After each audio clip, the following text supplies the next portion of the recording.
Hey YouTube. I have I made a video the other day about foreign currency and just what to do with it, that kind of thing.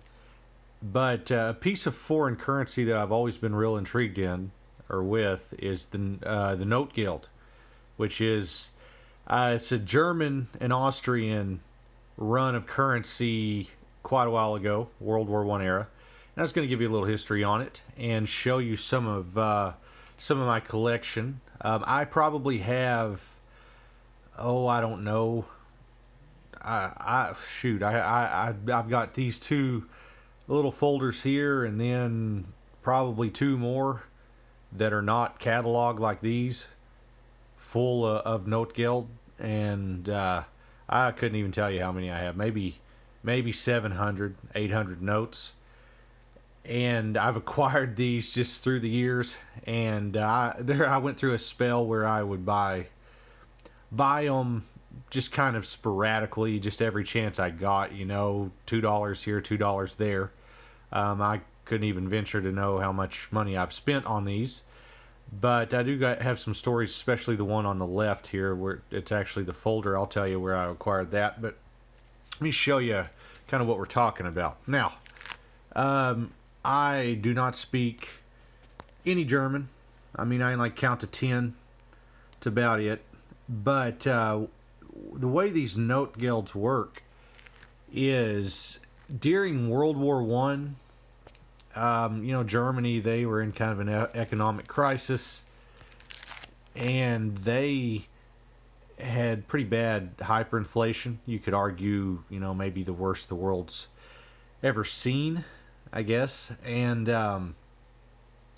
Notgeld actually means necessity money.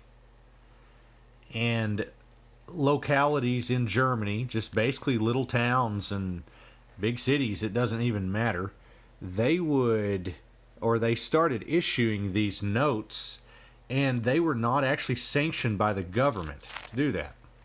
And if you look at some of these notes, most of the ones I have here are uncirculated or never issued, which is how you can find a lot of these. And some of these are actually cataloged.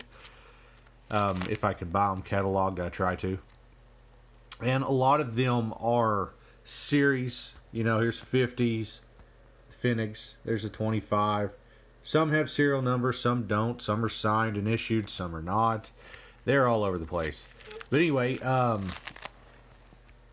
these were mutually accepted, I guess, all around Germany. In a lot of places, a lot of localities, they were mutually accepted. There's a neat one. And they have all sorts of art on them. I mean, I can literally go on for many, many, many minutes about these things. But Germany and Austria, obviously they border each other. They started producing Notgelds in around 1913, 1912, right through there. And they were basically just trying to have some way of stimulating their economy, which, it kind of works in reverse when you print your own money and it's not sanctioned by the government. And so they started printing these things and, started spinning them within their own little towns. And what they made a lot of them out of was cheap paper, kind of, and some of them are like cardstock, but others are not. And they also made them out of leather. They had coins, stamps, aluminum foil. I've seen some actually printed on foil, which those are pretty rare.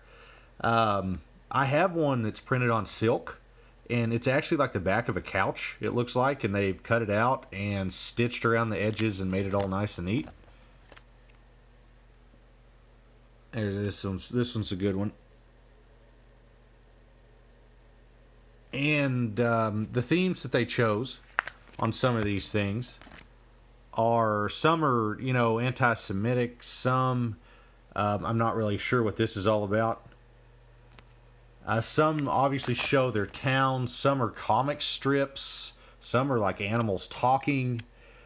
There's just all sorts of crazy stuff.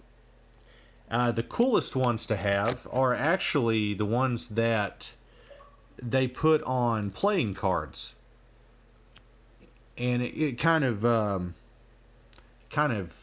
tells you the situation they were in if they were taking playing cards and turning them into a form of currency.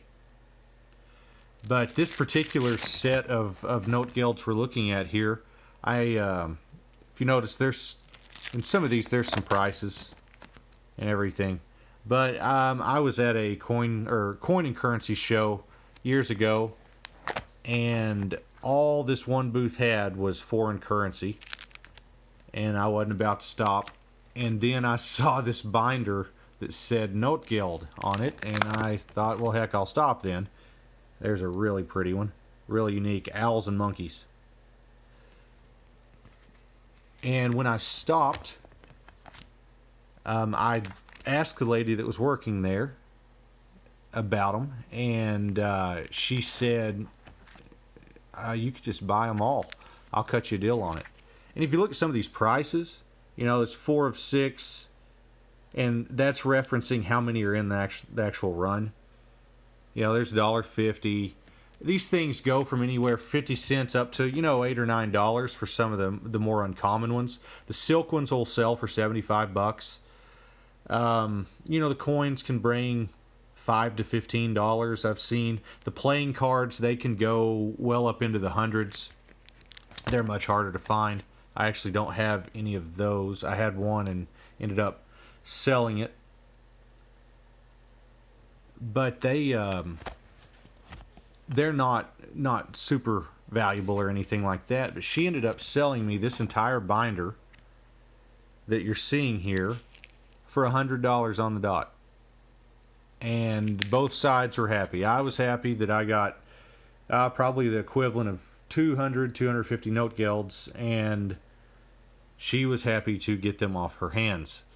Now, I say that because once you have these things, you pretty much are the only one that's going to own them the rest of your life. There are collectors of these, but I have learned that all of the collectors seem to all have the same ones. The desirable ones that are very valuable, very rare, they're still over in Germany, and they're held on to by families over there. They're in museums. You can get online and look at some of the real old unique ones, and just some of the artwork on them is just pretty fantastic stuff. But they depict all sorts of German history, Austrian history, just world events. This is all, pre Third Reich stuff. This is all World War One, and then what would that be called? Between the interbellum. So the interbellum right after World War One. Between the wars is what interbellum would actually translate to. But I guess during that time, that would be like the Baltic Wars and Russian Civil Wars, and there was all those wars going on over in Europe where everybody was trying to claim land and claim power. But that's right in the midst of all these things, and just the turmoil after the Treaty of Versailles, and oh man, it was quite a time to live in Europe at that point. But anyway, I've rambled on here for a little bit too long, but I hope that you've learned something, maybe seen something that's made you laugh or made you go, what the hell was that? He just flipped by. But if you have any questions, by all means, post a comment. If I need to do a video of individual ones or go further into this, I feel like I'm decently knowledgeable about it, and I can answer some questions. And if I don't know the answer, then I know people that do, and I can very easily make a phone call. But thanks for watching, and I hope to get a conversation started about these things.